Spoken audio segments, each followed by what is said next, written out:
Hello, MotoAmerica fans. It is early in the day, very early in the day for our communications manager, Paul Carruthers, out on the West Coast. Not as bad for me and not quite as bad for our guest this week, who we're happy to have on, first time for us. And I got to know this guy last year a little bit when he was racing. And well, let me say it's Kyle Ohnsorg from Minnesota, who is an engineer who works with Indian and Polaris. And Kyle, last year was your first year with us, and you raced both King of the Baggers and Super Hooligan last year, right? Yeah, yep. Got a chance to race both efforts. I was supposed to race Super Hooligan for the entire season, and then a one-off round at Daytona with the Bagger, and then the performance was pretty good. So we had a last-minute effort to do the whole season on the Bagger. Yeah, that's really cool. Talk about performance being good. I mean, we're heading into the COTA round, and of course, I've seen the season entry list, and I know that you're on it. So I knew that you were going to be at COTA, as well as we published this week the group of riders that are going to be at COTA. But I wanted to get you on for sure, because last year was an amazing round for you at COTA. I mean, you had two top five finishes, and one of those top fives was actually a top three. You were in our press conference. You were on the podium in third place, and it was terrific for you because of your effort, because you work with the other Indian riders, but you're almost supporting them in some ways, but you outdid all of them at COTA. So, let's start by talking about last year and how you kind of got into it from the point of view of working for Indian and Polaris. Yeah. So it's a bit of a long story, but I'll try and keep it short here. But I've been with Polaris an Indian 8 years now. And I helped design and test ride the original Challenger. So I was testing the traction control, ABS, other system functions on the bike. So I was out there on the stock platform with the trunks on it, sliding it around, evaluating how much slip, what the different ride modes should be. And then when they said, hey, we're going to turn this thing into a race bike, I told them it's a terrible idea. What are we thinking? This is ridiculous. So me and my boss, John Pucks, went down to S&S, and we're looking at a stock Challenger with all the bags off of it. And they sat me on the bike, and they were asking, okay, what do you think we should do to turn this into a race bike? And I said, okay, the pegs kind of have to be back by almost the passenger pegs. This kind of feels good here, and then we need to go way up. So I got a stack of rags. We kept going up and up with the bike, taller and taller, and ended up with the bike that we ended up racing at Laguna Seca. But the pegs are still in that position, and the seat height has gone up from there more. So we're kind of all tippy toes trying to get the center of gravity up on the bike for weight transfer. But I was there day one when Tyler was on the bike at a test track in Minnesota here, just a small track here. We looked at each other and we're like, oh man, I would not want to be the one racing this thing, because it was so sketchy at first, the setup on it and just what we were trying to do. And it was a weird feeling for all of us coming from sport bikes. But I got a chance to ride the bike back to back with him and help develop it from day one. And then from there, they moved me to doing the test riding for the team, and then doing the suspension and chassis analysis. So motospec and AIM, all that stuff.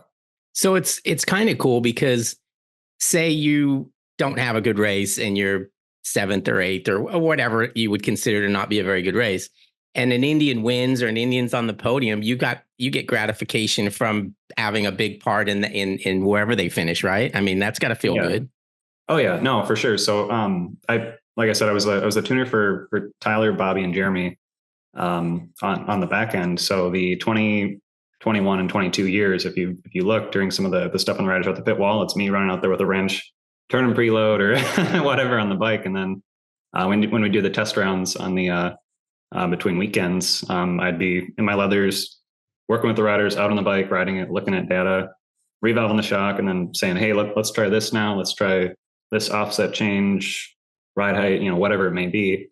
And then going back out and riding with the guys. And eventually my times were they're impressive enough that they were like, okay, we just need to get you a ride. And Indian Engineering put together an internal effort, small, but a lot of guys really rallied to help out with that one. And yeah, we got the performance that you saw last year, even though we had no time to do testing. Our effort started after Daytona. The team was formed. I mean, I handpicked the guys from within India, and it's like, okay, this should work. None of these guys had MotoAmerica experience, and we eventually ended up on the podium. So we were racing with RSD using their old bike. They were nice enough to let us use it, and then pit with them and get into their canopy. But we were racing out of like 3 Rubbermaid totes. S&S would haul our bike down for us, which was really, really nice of them. But it was a really small effort with a really outdated bike. And we just slowly updated stuff. I mean, I was swapping entire front ends of the bike throughout weekends to be like, hey, you can use this part this weekend. It's like, yes. So we stole parts off of some of the 29er demo bikes That's funny. a couple of the weekends. So like midway through the weekend, you change a set of forks, triple trees, brakes, and everything. And then you go out for, warm up before race 1. And they're like, good luck, kid. So it was good. We eventually got the bike to be more competitive towards the end of the season and put some good efforts in. And then we had time with the same crew, same everything, running out of Indian R&D with a new team owner. And we got the bike way in advance. We had months to prepare it, strip it all down, rebuild it. We wanted some new prototype parts that we developed in-house. And then, did a really good effort at Daytona, minus my starts. So room for improvement on that launch control strategy. Yeah. So Kyle, behind you, and I wanted to talk a little bit about your career. It looks like that's a PW50. That's what I was going to say. Yeah. Is that yours? And is that where you got started as a racer? Yeah. So I primarily have a motocross background. So 78 was my first ever race number. And that is my first number plate and chest protector from when I was 3 or 4 years old, just starting into racing. So for our series, or District 23 up in this area, you had to be, it's like 4 or 5 years old to start racing. But my older brother raced, and I guess I was just wreaking havoc on my parents, running around in my gear and not being able to race at the track. So they just didn't fill in the age box and let me go out and race. And I can't remember if I won or I got, third or something in the overall series that year, and, went up there and got my little trophy and whatever at the end of the season for the championship. And they said, oh yeah, by the way, he's, 3 or 4 years old. So yeah, that's where it started. And then from there, went up through the different classes, super minis, 65s, A, B, C, 250s, 450s, and then did a bunch of flat track, ice racing. And then I believe it was around when I was like 15 or 16, I started getting into supermoto and sport bikes and thought, oh, that's cool. That's fun. And then was going to, I got into racing with that. Went down to Daytona my first year, did well there. I think I got second in the ASRA race. Had transitioned to expert that season halfway through. And then, the next year we went kind of road racing full time, less the motocross stuff, even though my dad wasn't all that excited about it because there's a lot more money. And then after I graduated high school, I realized how expensive racing was going to be. And if I wanted to keep doing it, I needed to have a good career. And I liked engineering, tinkering with stuff. I could rebuild motors, ECU stuff, whatever, and chassis stuff. But I never knew it was in the black box on the newer motorcycles. And that's no one does. Tuning. Yeah. So I went for started into the motors, had a good idea on the chassis stuff, materials, whatever. So I went for electrical engineering and a computer science minor. And was out racing the entire time through all of that. And then I started interning at Polaris. I want to say it was my second year of college or something. Wow. Or third year. So I was doing way too much. And then trying to do, we did some MotoAmerica stuff on top of that with some not so competitive bikes. There's some early stats. I think you guys had listed somewhere on it, but got a top 10 at RoadAmerica and just never really had the funding to go and do it, but had the pace. And then as I was going through and got hired on full time with Indian, it eventually just kind of came up little by little. It's like, hey, I know how to ride, a little bit here and there. And they eventually just started to see what I was able to do, and eventually got me on a bike, and they knew I could do the development side, ride the bike, provide good feedback that aligned with the data. And then I could look over all the data and then make just progressive improvements on the bike. So that's really how I got into the, the bagger racing side of it. So it was a really weird whole loophole of being all in the background the entire time and just kind of trying to help out when I could. And then it's, it just, transition we've done well enough. And the guys internally have helped and within Indian and, we've gotten the results that you've all seen. So that's truly like a dream job for you. I mean, oh yeah. When you're young and you go to college, you have a vision of like, oh, I'll do this and I'll do this. And you actually were able to merge the two things together. I guess Sean and I did also when you think about it, but right. It's got to be a dream job. Yeah. I mean, motorcycles are all I pretty much live and breathe. My wife, she has a few bikes of her own. She rides with me, on-road, off-road stuff, whatever.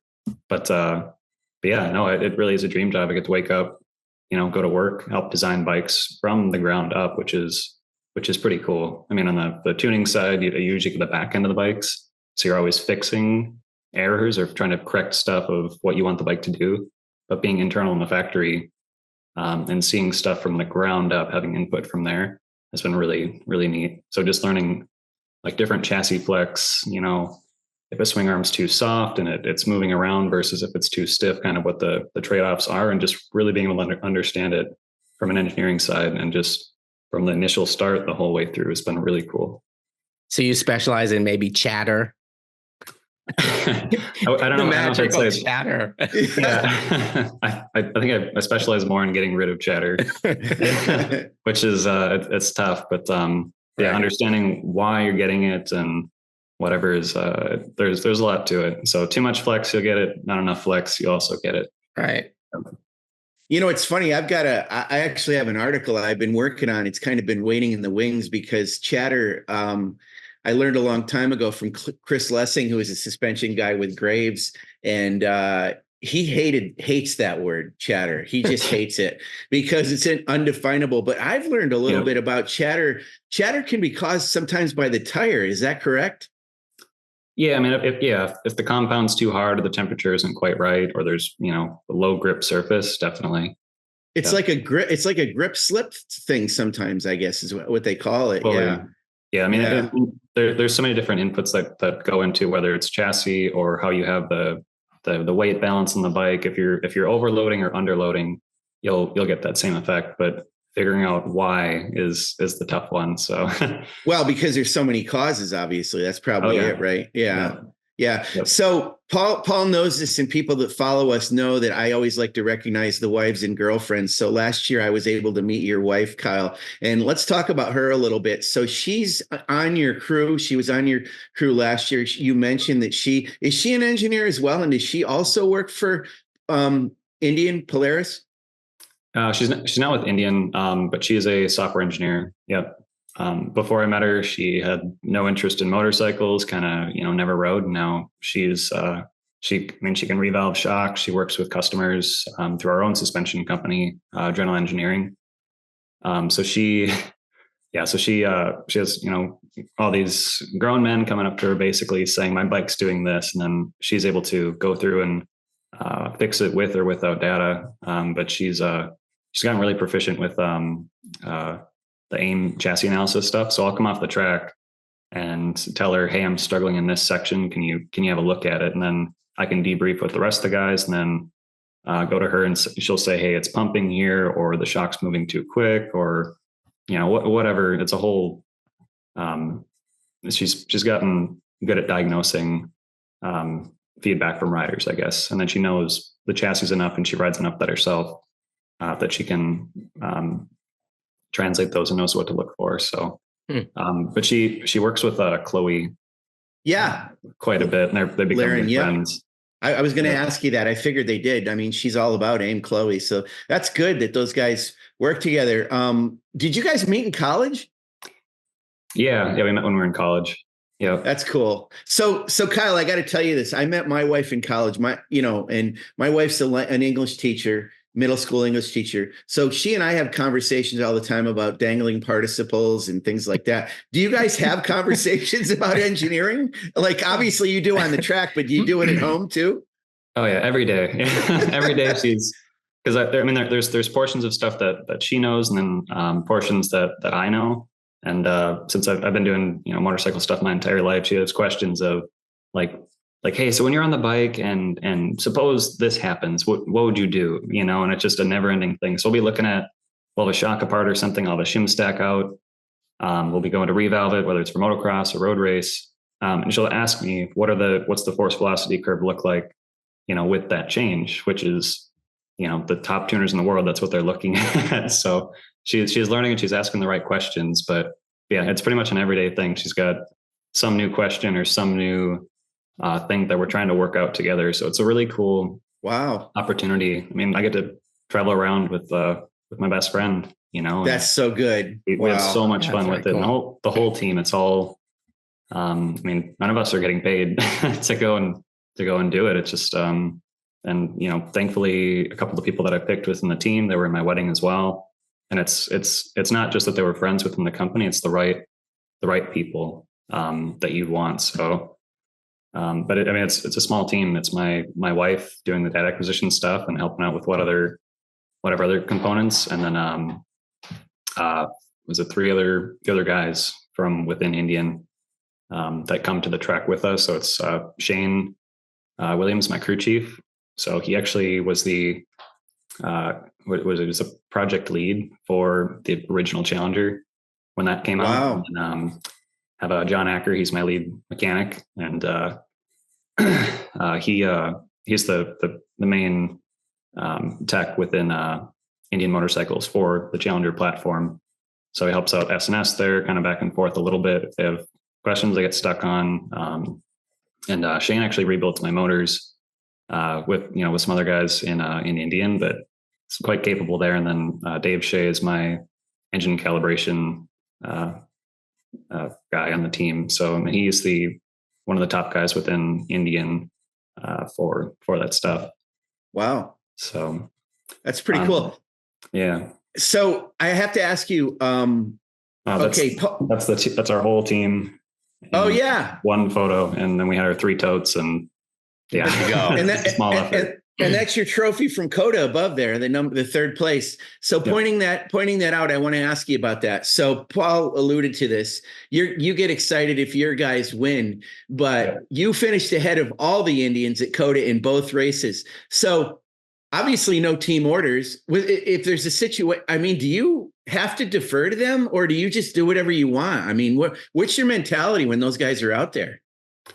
Yeah, I mean, I've worked with all those guys for so long now. When I was on the tuning side, that it's nobody's bummed out to see me, up front. I guess within Indian, we put in so much effort, and it's really just been an entire team effort. But yeah, there's no team orders or anything. It's all just do what you can, and we all share information. There's not a whole lot of Indians out there at the moment, as far as a race team. So it's a really tight knit group, and we all have to work together and collaborate. So some of the stuff that I found last year, we had a really small budget, not a ton of test time, but I knew the chassis side of it. And I found some stuff that I shared with S&S towards the end of the season that went into the new bikes. I was down there with them. They invited me down to go to Daytona in the fall and test with Tyler. So we did, back-to-back riding, developing, trying different stuff, seeing what he liked, seeing what worked, and we were able to find some pretty good pace, and then get a list of new items and new direction to try for this season, which I think has shown definitely at Daytona within all the performance of the Indians, a lot of stability improvements. So not so much wiggle. we always talk about the rivalry with Harley Davidson and Indian. Yeah. That obviously has to be inside of you as well, right? I mean, you show up at the track every day, and there's a goal of trying to beat the Harley Davidsons. Yeah, it's you seem like such a nice guy. I find it hard for you to be like, yeah, no, I wouldn't say it's a rivalry. There's a really fun, it's a long history, and just the competitiveness of it, I think is the cool part for me. And everyone on both ends is trying so hard and working to find anything they can with these bikes. And we're getting down to some really nitty gritty stuff. I don't know if we're getting to wind tunnels or whatever on our end, but yeah, were doing things in these bikes that they were never meant to do, and basically taking, I don't even know what year I want to put it to, but if you took an old super bike and then you were to try and race it now or put somebody more modern on it, they'd be like, oh, what is this? And you have to try and learn how to improve the chassis and how to get it to a modern sport bike. I mean, most of the bikes that are produced now that are intended for it, a lot of those kinks have been worked out. So we're all, as engineers and racers, trying to figure out what this feeling is or how to improve it or how to get this stuff to go away, because these bikes, when you're pushing them that hard, things move and twist or don't twist. And trying to sort that out is pretty difficult. So we have all the data and all the engineers and everything behind it. So being able to be in both groups of it and understand the data and engineering and what goes into it, and then ride it and feel it and be able to connect those two worlds. That's probably the biggest advantage for me. So, and then taking it and doing what we can to, try and be out front. Yeah, I would think with a guy with your background, that's got to be a lot more fun and a lot more challenging than going and buying an R1 and turn it into a super bike, because you buy the stuff, you put it on, and you know what you've got. But this for you has got to be like every day's just got to be like, oh wow, we found this, or this doesn't work, or seems cool. Yeah, and I think you'll see that with a lot of the bagger racers as well. Just everyone is learning so much. I mean, even when I was working with Jeremy, I mean, he did MotoGP. He brought in a lot of knowledge right away, just on what, like I said, what should flex or what shouldn't. And we had rims flexing, and that was causing some of the wiggles. So we had to go to stiffer rims, which wow. When we're like, like why? Okay, yeah, we proved it out. We were able to determine that, and then we went to stiffer rims, and it solved it. But how, in a normal sport bike, that's not a scenario. You never get to feel what too soft of a wheel is like. Right. So that's incredible. I would have never thought he would have figured that. So you guys, in some ways, Kevin Cameron made this analogy. You guys are kind of the way it was back in the original days of the liter bike size super bikes, the KZ 1000s. You guys have a liquid cooled engine. Harley's air cooled, but it was air cooled then to development more liquid cooled. But those bikes had flexi frames on them, and they were obviously longer, bigger, and all that kind of stuff. A little bit with Super Hooligan too, but for sure with you guys. It's just funny how, those bikes got turned into race bikes and improved the craft. I don't know that the whole, the paradigm of a touring bike is going to change too much, because it's still got to be a touring bike, but you guys at least make them go fast. And you mentioned about your starts. It surprises me a little, Kyle. I got to talk to you about that, because that's a thing that's incredible. I'm not saying I could do it, but man, those things get off the line like crazy. They're so fast off the line. Is it reaction time for you? What's the deal? So last year we got pretty comfortable with the bike, and we didn't have a lot of effort, a lot of test time at all. I mean, our testing was all done at the round. So I'd go into the track, like Coda. I went into that weekend, new valving front and rear, entirely different front end, different brakes, different ECU mapping. I think we had a different swing arm even. I'd never been to the track at all.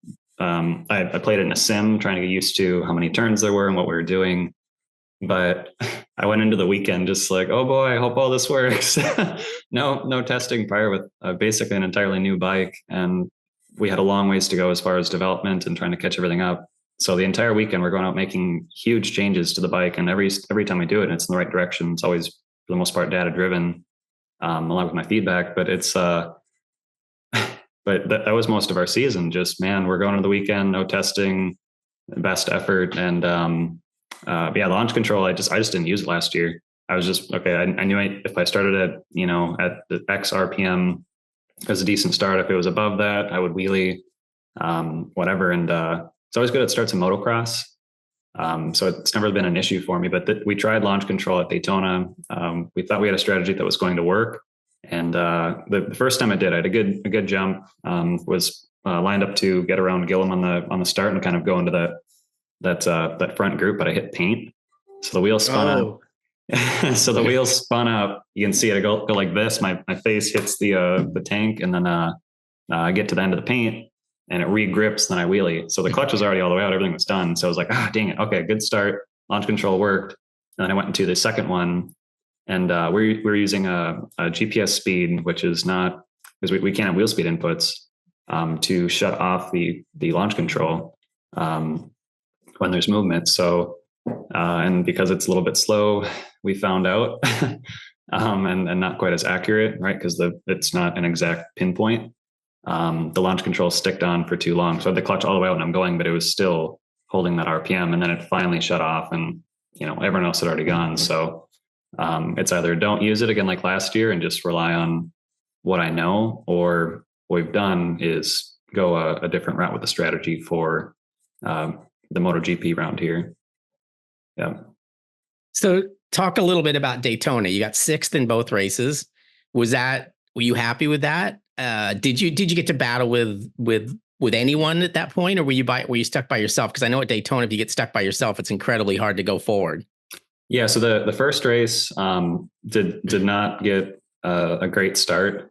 So dropped back a bit. I think I was probably 10th or 11th, and I had to fight my way up through. And then by that point, I was trying to chase down Rocco, and him and I were just kind of doing slinky the entire time, and neither of us had a draft. We were struggling with rear grip, so we made some changes for race 2 that really helped. So we went out and warm up, and we're like, oh, okay, this looks like it could be promising. And we went out for race 2. Not a great start again. Was 10th, but made some more aggressive moves in the start. Got myself, I think it was 6th or 7th or something. And then I was able to catch. So I didn't have a draft at first, but I was able to catch up to that lead group. And I think I had the quickest lap of the race for a good portion of race 2. And then passed Hayden and was going to work on Rispoli. I almost had a look on the inside of him before we went on to the first banking. And I'm really wishing I would have, because that was right before Gillum. He messed up the brakes. He came in completely sideways next to me, blowing the corner. And I thought, oof, that sucks for him. His race is over. And instead of just going through the little chicane kind of cut through thing, I think he had done the same in the 200 as well and lost the draft. So I'm sure he was frustrated on that one, but he cut through the grass on the infield, and you can see it on the live feed or whatever, him going through the grass sideways, and then it snaps back to him coming back onto the track. And I almost T-boned him. You're going pretty good through there, the pace. I was panic braking. So the front was doing this, and almost T-boned him. And then by that point, I lost the draft in that front group. But the real win for us for the weekend was that we could run the pace. We had the fourth fastest time of race 2. And that we were able to catch and battle with that front group. So as short of a time as it lasted, we were able to reel them in, and then confident be able to run the pace. And then, the bike is competitive. All my training off season, physically, we're in a good spot. So we know we can do it.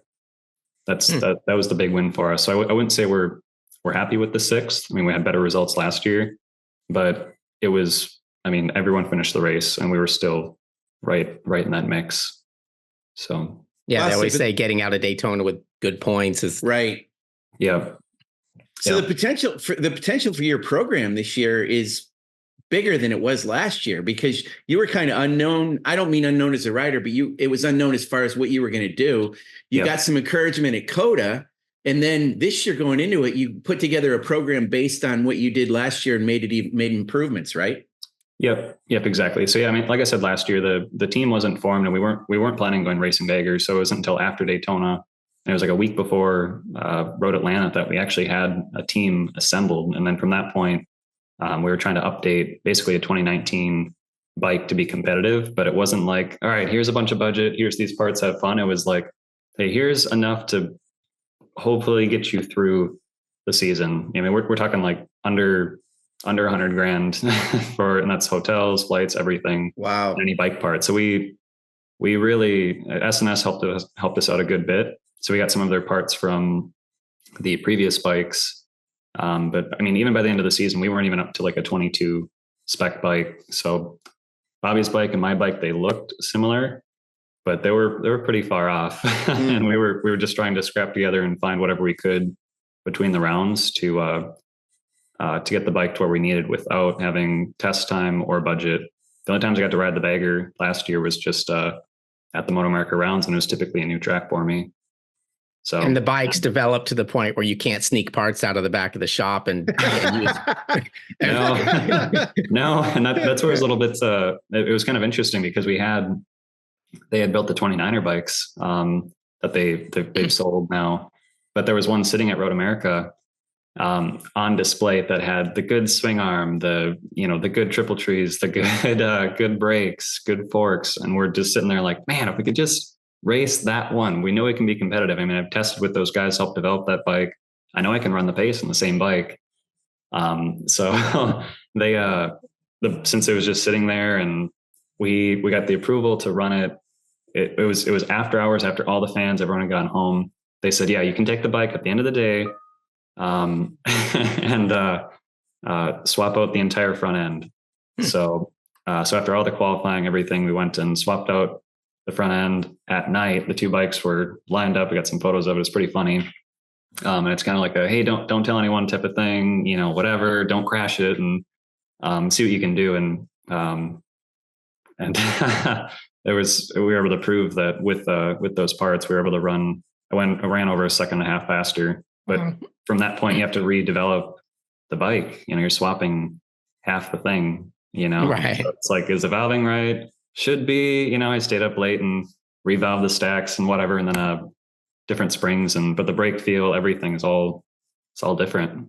So I want to talk to you a little bit about being a test rider.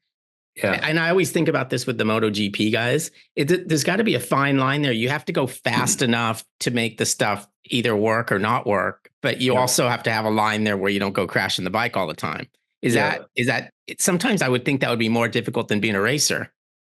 Yeah. So there's definitely there's always that feeling of like, okay, like I don't want to crash this. I don't want to mess it up, because then the team has to rebuild the bike, and that's a tough one. But no, at the same time, you have to push in order to feel what they're feeling.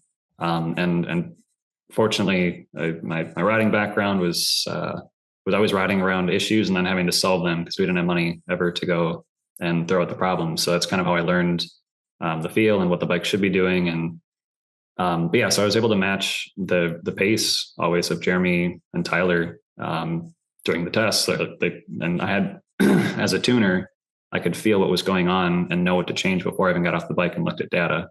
So, and then I could look at the data then and see if it aligned and compared to what the guys were feeling. So I could feel exactly what they were feeling and said, hey, I know you guys are thinking that it's this, but really what's going on is this. And then I could show them in the data. And then it just led to, just better changes and just quicker changes throughout, and just always a positive direction. It wasn't really guessing at that point. It was, we had good confidence in it. And then I would have ideas or theories that we'd come up with, internally in the factory, or myself, that I wanted to try on the bike, so I think, I would be trying different stuff, like, hey, let's try this offset or these triple trees, and then SNS was awesome about like, okay, yeah, Kyle said, we want to try it. Yeah, let's try it. And we found quite a bit of things doing that. And then I'd have Tyler hop on the bike and be like, hey, let me know what you think of this. And, it was typically always good and an improvement. So definitely a fun role to be in, just loving the engineering side of it and understanding what's going on, and then being able to run that pace has been really cool. Yeah. I want to talk a minute about the two bikes, and I mean the Harley versus the Indian, Kyle. This is not in any way to disparage the Harley Davidson, the motor company, but they will admit that they've got a fairly traditional architecture to that bike. I mean, it's an air-cooled V-twin engine. It is twin-cooled. It's got some liquid cooling in the exhaust valve side of the thing, but primarily a lot of it's still air-cooled, and they work on getting airflow through that engine.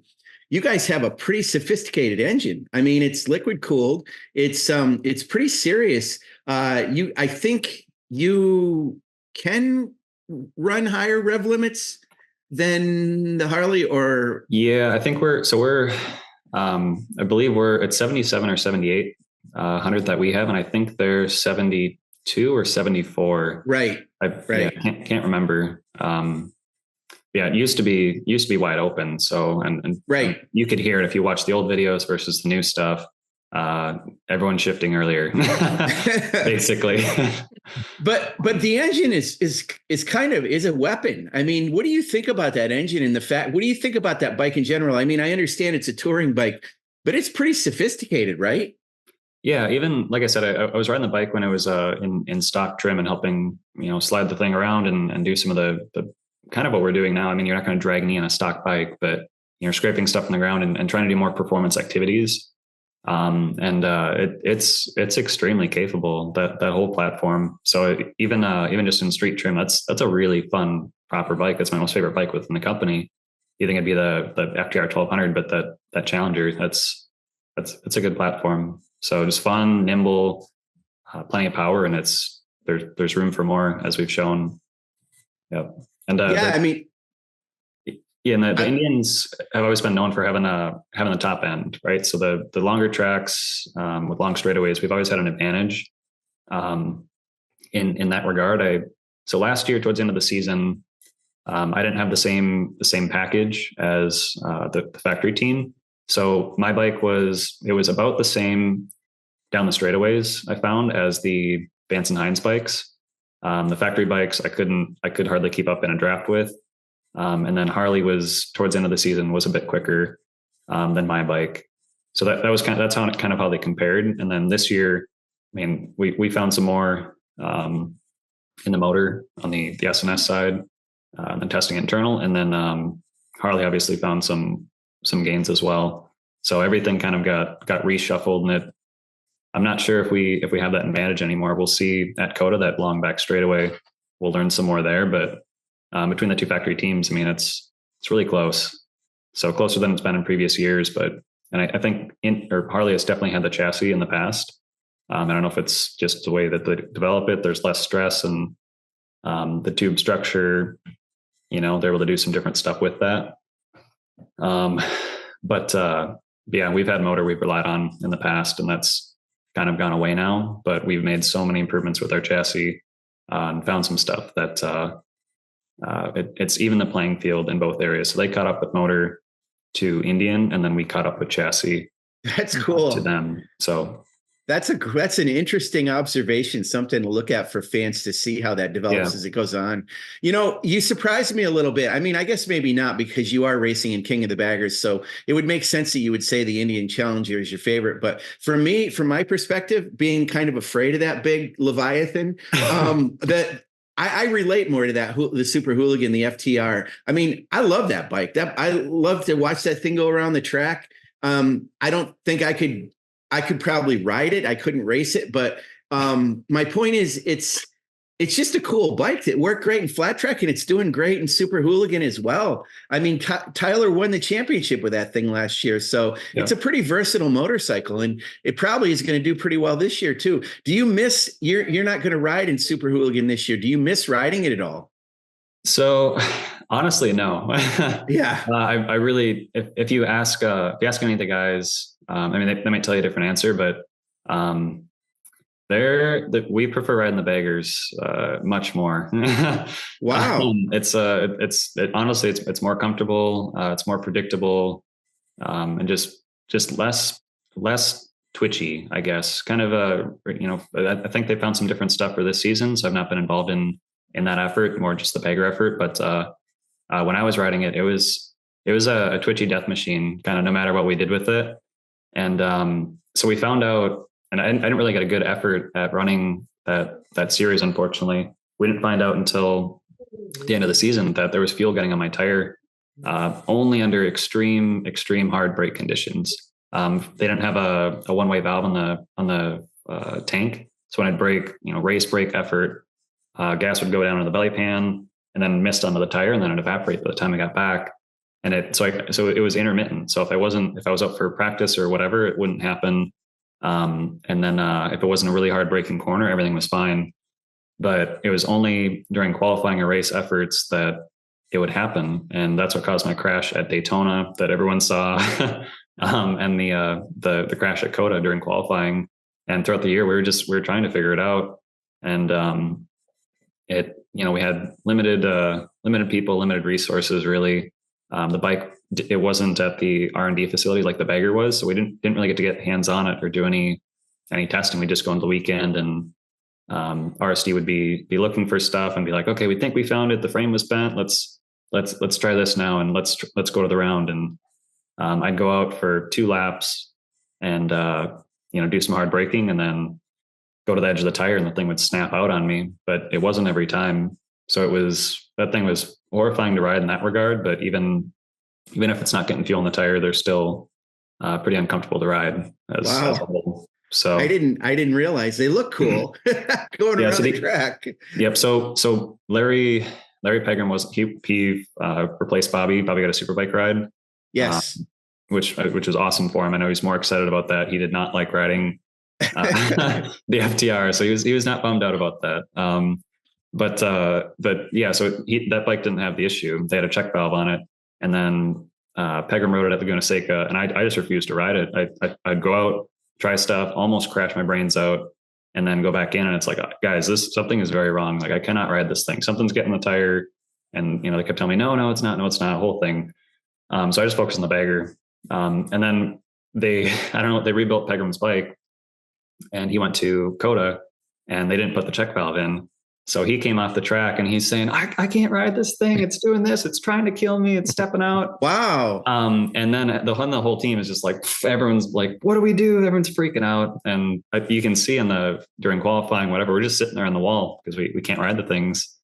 And they figured it out right before race 2 or something. I can't remember.